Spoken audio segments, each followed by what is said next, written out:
avec nous ce soir. Bonsoir Rosine, bonsoir Bruno Boris. Bonsoir Rosine. Bonsoir. Ah. Bonsoir à vous. Bonsoir. Vous allez bien? Bonsoir. Boris, ça va? Ok, Boris, parle un peu. D'accord. Il faut répondre, hein, Rosine. Ou on remet parce que tu n'as pas compris la question? Bon, C'est on une va dame, remettre. là. C'est super Obama. Bonsoir à tout le monde qui est dans la salle. C'était comment? On est là. Voilà. Super. Voilà, alors Rosine, c'est Joe qui a la première Oui, question. j'ai la première question. Oh, Oui. Mais elle est trop bien, la première question. Elle est formidable, la première question. La première question, Rosine, vous êtes initialement quelqu'un de très culturel, vous êtes dans l'événementiel. Et l'une des raisons pour lesquelles vous êtes là, c'est que vous êtes aussi impliqué pour la cause de lutte contre la drépanocytose et l'aide aux drépanocytaires. Comment est-ce que vous avez choisi ce combat-là, en particulier? Oui, bonsoir à tous les téléspectateurs. Moi déjà c'est un réel plaisir d'être là sur ce plateau que je regardais à la télé. Me retrouver là, c'est déjà aussi un grand événement pour moi. Et merci Joyce. De rien, c'est normal. Oui, merci beaucoup. Si ce n'était pas moi, mon accord, tu ne passais pas. Comme tu es en train de dire seulement merci à Joyce. La prochaine fois, je vais le voir parce que c'est moi qui m'a fait le tampon de bouquet. Merci à toute l'équipe, ceux qui sont devant et derrière. Voilà, tu as bien parlé. Voilà, donc la drépanocytose, tout a été dit, hein, tout a été dit dans l'élément. La drépanocytose, c'est mon enfance. La drépanocytose, c'est la maladie la plus vieille du monde. Et en Afrique, nous connaissons la drépanocytose, mais nous l'ignorons. Parce que c'est une maladie, moi je dis toujours, c'est une maladie orpheline. Alors que toute famille, je fais un pari, dans toute famille africaine, il y a un drépanocytaire. Parce que c'est dans nos gènes. Donc, moi, j'ai grandi avec ça. Dans mon quartier, j'avais des enfants qui souffraient, des amis, des camarades qui souffraient de la drépanocytose. Et quand j'ai eu la possibilité de faire quelque chose de positif, je me suis dit, c'est la drépanocytose. Et c'est comme ça que je me suis lancée dans la drépanocytose. C'est vrai que j'ai utilisé un peu de ma notoriété, si je peux dire ça comme ça, quand je suis arrivée en France. J'ai plongé dans l'événementiel où j'ai organisé des événements comme l'Ismaël à l'Olympia. J'ai accompagné Charlotte Dupanda à l'Olympia, des artistes qui me contactent. Et je suis dans une association qui fait aussi dans l'événementiel. Je me suis dit, pourquoi pas? Je vais prendre cette notoriété pour organiser, pour que ce soit utile, de joindre l'utile à l'agréable. Oui. Justement, donc je me suis lancée avec la drépanocytose et voilà, je suis dans ça, j'aime ça, c'est ma vie, j'adore ça. Mais en fait, c'est ça, parce que la drépanocytose, effectivement, c'est pas très connu. On veut aider, on ne sait pas comment. Donc, d'après vous, qu'est-ce qu'on pourrait vraiment faire pour améliorer le quotidien ou la vie d'un drépanocytaire? La première chose que je demande qu'on donne à un drépanocytaire, c'est de l'amour. C'est le premier médicament. Parce que la première cause des crises des drépanocytaires, c'est le stress. Un drépanocytaire fait une crise quand il est heureux, très heureux. Quand il est très fâché, c'est une maladie très complexe. C'est émotion. Oui, c'est une maladie très complexe. Donc, ce que je dis toujours, le premier médicament, c'est l'amour, de les entourer. Et c'est une maladie qu'on vit au quotidien. Donc, nous avons besoin au quotidien. Ils ont besoin au quotidien. Donc, moi, je dis toujours, ne vous fatiguez pas d'aider. Parce que vous allez aider aujourd'hui, pour le même enfant, on vous appelle encore demain. Donc, il faut se mentaliser d'aider toute une vie. Moi, je suis venue peut-être un peu me reposer aussi, mais je suis arrivée, je suis à l'hôpital tous les jours. Lui, il est sorti de l'hôpital hier. Pourtant, je venais passer du bon temps avec eux, mais je n'arrive pas parce qu'ils font des crises. Donc, toute ma vie, tout mon séjour, c'est à l'hôpital et j'aime ça. Alors, comment au quotidien la famille devrait se comporter quand elle a un drépanocytaire à la maison? Déjà, il faut déjà bien l'entourer. Oui. C'est des enfants qui sont déjà différents, mais il ne faut pas le leur montrer. Parce que il faut les accompagner, parce que des fois on dit non, il ne peut pas faire ci, il ne peut pas faire ça. Ils n'aiment pas ça quand on dit ça. Quand tu dis à un drépanocytaire, tu ne peux pas porter ça. Il te demande de le laisser d'abord, peut-être que si tu vois que ça ne va pas. Mais il ne faut pas toujours dire non, il ne peut pas, non.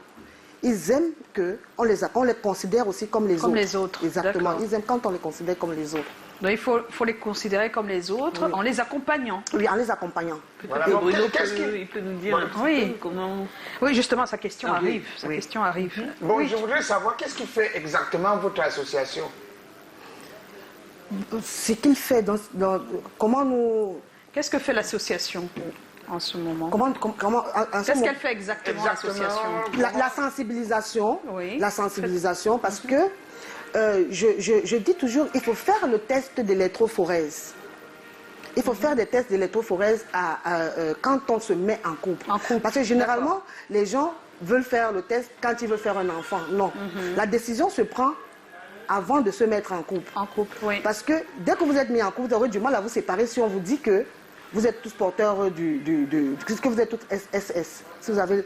Donc, alors, je coupe pas, mais il y a des personnes qui nous regardent. Est-ce que ça veut dire que si on sait qu'on est SS, on ne doit pas se marier? On doit... Pas ça. Non, c'est pas ça. Mais... On doit tenir compte. Oui. Parce que si on épouse un AS, si ton gène S croise son gène S, vous allez faire des enfants malades. Oui. Voilà. Donc c'est vrai qu'il y a... Bon, mais d'autres sont au courant, mais ils continuent. Hein. Ils restent ensemble. Oui, ils continuent. Moi, je dis un enfant, c'est tolérable. 2, c'est difficile. Déjà, quand on va à 3, 4, 5 enfants de drépanocytaire, pour moi, c'est criminel. Je n'aime pas entendre ce mot, mais je le dis. Oui. C'est criminel. Un seul, ça se comprend. Un seul, ça se comprend. Si 2, vraiment, on ne peut pas se séparer. Voilà, ça se comprend. 2, quand vous êtes déjà à 2, arrêtez de faire les enfants et vivez. Ça fait partie de la sensibilisation. Ça fait partie de la sensibilisation. Et je dis aussi d'accompagner les drépanocytaires parce que les drépanocytaires, c'est des personnes comme tout le monde. Oui. D'accord. Et chaque fois que vous venez, votre association fait quoi? Par exemple, depuis que vous êtes là, vous faites quoi? Vous dites que vous êtes tout le temps à l'hôpital depuis que vous êtes arrivé. C'est-à-dire quoi exactement? Qu'est-ce que vous faites? Déjà, dans mon association, mon petit forum que j'ai créé avec les drépanocytaires, déjà je les accompagne au quotidien parce qu'ils font des crises tous les jours. Donc j'essaie de les aider comme je peux et je m'appuie sur mes amis, surtout sur les réseaux sociaux parce que je suis un peu active sur Facebook. Les réseaux sociaux. Donc il y a des dons, il y a des personnes de très bonne volonté, vraiment que je salue ici. C'est grâce à eux que je suis. Parce que je ne reçois pas, de personnes de l'OMS, du Cameroun. Non, c'est des personnes lambda comme ça. Quand j'ai fait l'Africa Fashion Night, la soirée que j'organise pour la drépanocytose, j'ai une assurance qui m'a contactée et je leur ai demandé d'assurer certains enfants. C'est difficile. Oui. C'est difficile parce qu'ils se disent, ils sont déjà malades. Donc si on les prend en charge... c'est vrai, ils avaient peur. Oui, ils avaient peur, mais... Par la grâce de Dieu, ils ont accepté. Mais ils m'ont demandé les enfants de 0 à 14 ans. D'accord. Donc, j'ai assuré les enfants là-bas grâce aux invités de ce soir-là. Ce soir-là, j'avais Patrick Goma qui était là, Bernard Toutan. Il y avait des personnalités qui ont pris en charge un enfant et qui cotise 15 € par mois à l'assurance. Oui. Et cette assurance donc, assure ses enfants de 0 à 14 ans. Wow. Et quand ils vont faire des soins à la Quintini ou ailleurs, l'assurance supporte 80%. Et les parents supportent 20%. Mais je ne vous dirai pas les parents. Finalement, c'est encore l'association. Les parents, on va dire, les parents, on peut les appeler les parents, ces personnes de l'association qui aident. Donc, si ces jours j'étais là. Non, mais c'est pas fini, hein, ça continue. Là, tu peux être parent même tout de suite. Je suis en train de réfléchir. Quelles sont les difficultés que vous avez quand vous essayez, par exemple, justement, d'approcher des institutions internationales par rapport à ça? Et même ici au Cameroun, je veux dire, le gouvernement. Quelles sont les réactions? Qui sont débordés. Que c'est toujours tout le temps, on demande, même les personnes lambda te disent toujours, je remarque, il n'y a pas les réseaux sociaux, c'est tout le monde qui demande pour n'importe quoi. Finalement, quand les gens ont une bonne cause, on ne les suit pas. Quand je demande peut-être que j'ai un enfant qui est malade, j'arrive pas à le soigner, il y en a qui vont te dire, oh hier on a aidé tel, il y a tel qui est passé, il y a tel qui est passé. Donc du coup j'ai des fidèles. J'ai des fidèles qui sont toujours là, qui me suivent. Dès que j'ai un cas, ils essayent d'aider. Mais les institutions, non, pour le moment, je ne reçois rien de personne. Mais j'essaie. Je vais essayer de voir avec le ministère ici. Mais pour le moment, je fais... Pour le moment, c'est l'association, c'est privé, c'est des donneurs volontaires et tout ça. Alors, on est en compagnie de Bruno Boris. Hein, on t'a pas mis de côté. Hein, ça va bien, Bruno Boris? Alors, tu as 17 ans? Oui, j'ai 17 ans. Oui, qu'est-ce que tu fais? Je suis élève. Ah, quelle classe? Troisième. Ça se passe bien? Ça se passe bien, ça se passe vraiment bien. Ça se passe très bien. Qu'est-ce que tu veux faire plus tard? Je vais être médecin. Oh! Et pourquoi tu veux être médecin? Pourquoi tu as choisi la médecine? Parce que tout petit d'abord, quand j'étais malade, je voyais tout le métier là. Je voyais toujours les médecins un peu affectueux avec nous. Ça t'a donné envie de faire ce métier. De faire ce métier. Raconte-nous un peu ta journée. Comment ça se passe habituellement, tes journées? Ça se passe par moment bien. Oui. Ça dépend des périodes aussi. En saison sèche, Oui. il n'y a pas beaucoup de cris. C'est en saison pluvieuse là que le foie attaque les os et la crise se déclenche. Oui. Quand ça attaque les os, tu es en souffrance, tu as mal, ça fait mal. Ça, parce que c'est important d'expliquer ce qu'on appelle crise. Il faut bien expliquer crise. Parce que les gens, quand on dit crise, ils pensent à la tête. Voilà, alors que ça n'a rien à voir. Ils ne prennent pas. Ça fait mal dans les os. Oui. Et il faut, quand ça fait mal comme ça, il boit de l'eau, beaucoup d'eau. Il faut boire beaucoup d'eau. Ah, d'accord. Il faut boire beaucoup d'eau pour un peu éliminer les déchets dans les veines. Si ça persiste, il faut juste aller à l'hôpital. Ah, d'accord. Oui. Et à l'hôpital, c'est quoi? C'est les perfusions? Qu'est-ce que c'est comme traitement? Les perfusions, des antidouleurs, beaucoup plus des antidouleurs. Ah, d'accord. Et les transfusions, le sang taré. Quand les douleurs attaquent, le sang taré très vite. Maintenant, il faut les donneurs, il faut tout ça. Il faut les donneurs. C'est ça. Et à la maison, comment ça se passe? À la maison, ça se passe quand même bien. Je prends toujours le temps Tu as des frères, tu as des sœurs, oui, tu as j'ai des frères, mes parents. J'ai 4 frères et une grande sœur. Wow. Et les 4 ne sont pas malades. Là, ils ne sont pas malades, c'est seulement moi. Mais ça va, ils t'accompagnent, ils sont avec toi. Ils m'accompagnent, même mes parents. Oui. Surtout ma mère. Un beau sourire. Comment elle s'appelle? Tu peux dire, passe un message à maman en regardant la caméra en face de toi. Coucou maman, merci beaucoup pour tout ce que tu as fait pour moi, maman. Et continue de faire. Pour tout ce que tu continues de faire pour moi, maman. Je t'aime tellement. Bisous. Comment elle s'appelle, c'est maman? beau. Elle s'appelle Elo Florence, Madame Elo Florence. Madame Elo Florence. Madame Elo Florence, on vous fait des coucous. On te fait des coucous, là là. Madame Florence. Non, on a beaucoup de Florence, beaucoup. Et comment tu perçois ta vie par rapport à celle des autres? Est-ce que tu arrives à gérer ce quotidien de parfois malade ou comment ça se passe? Ou tu es habitué? Comment tu ressens ça? Je suis habituée. Parfois, quand je suis malade, je reste à la maison, comme je fais calme. Et comment ça se passe pour rattraper les cours, tout ça? Comment tu fais? Je photocopie les cours. Dès que j'arrive, je photocopie les cours et après, je commence à lire. Qu'est-ce que tu souhaiterais aujourd'hui?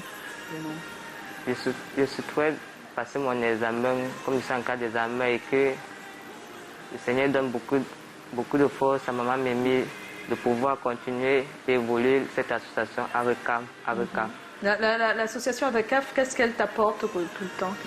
Elle m'apporte les soins. Oui. C'est elle qui a financé pour ma pension, pour mes fournitures scolaires et m'aide pour mon hospitalisation, les soins et les médicaments. Oh, ça c'est bien. Bravo. Moi je peux applaudir parce que ça me touche énormément. Ça me touche. Sa petite histoire, c'est qu'il ne fréquentait pas. Il n'a pas fréquenté parce qu'il y avait les problèmes de moyens. Donc quand il m'a dit qu'il était en classe de 3e, qu'il a arrêté en classe de 3e, j'ai dit cette année, tu vas aller à l'école pour avoir le BPC pour moi. Donc c'est comme ça que j'ai essayé à le lycée qui est à côté de chez lui, le lycée du génie militaire. Génie militaire, d'accord. Je suis allée voir le proviseur, j'ai envoyé voir le proviseur parce que ces enfants, je ne les avais jamais vus. Je les ai vus seulement il y a 2 semaines. En fait, on explique bien.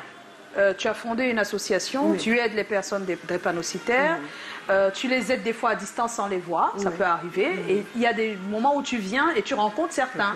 Et toi, c'était la première fois que tu le rencontrais En fait, quand j'ai créé l'association, j'aidais les associations qui faisaient dans la drépanocytose. D'accord. Alors, le 19 juin de cette année, étant en France, j'ai décidé de créer, de mettre des enfants, des personnes, pas des enfants, des personnes drépanocytaires autour de cette association qui est la DRECAF.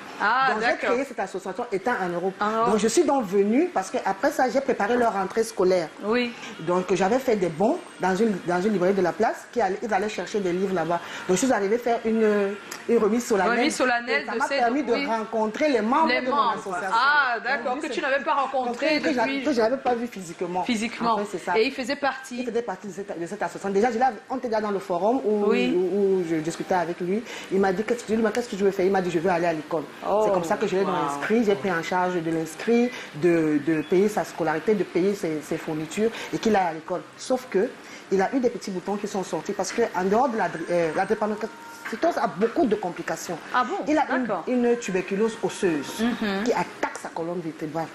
Dans les os, oui. Les os. Donc, il souffre énormément de ça. Et il a eu des petits boutons. C'est là où il a eu des plaies. Quand je suis venue, je l'ai trouvé avec la banque. Je me suis dit qu'il y a un problème.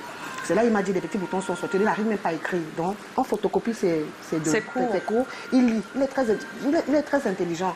Donc, j'attends un BEPC. C'est comme un enfant. Oui, bien sûr. Bien sûr qu'on attend. Mais non, tu ne vas pas être la seule à attendre. Parce que nous aussi, on va attendre. Nous, on attend le BPC, hein, Bruno. On attend, hein. Et on sait que tu vas réussir. Et tu vas repasser ici pour venir nous montrer. Et puis tu repasseras ici avec le bon résultat, d'accord? Voilà, tu vas rester avec nous jusqu'à la fin de l'émission. Dans tous les cas, vous restez tous les deux. L'émission n'est pas finie. On a toujours un thème. Et le thème de ce soir parle d'école, justement. Le système de mi-temps institué dans certains établissements vous arrange-t-il? Vous avez été nombreux certainement à réagir. Chlorel va tout nous dire ce soir. Ben, nous aussi, on va donner notre avis. Oui. Oh. Ah, c'est d'abord le hic de Callaghan? Tu préfères? Ok, ben... On va commencer par le hic de Callaghan. Hein, Callaghan? Non, natürlich. Natürlich. Ich habe kein Problem. Also. Ah, après le jingle. Après le jingle.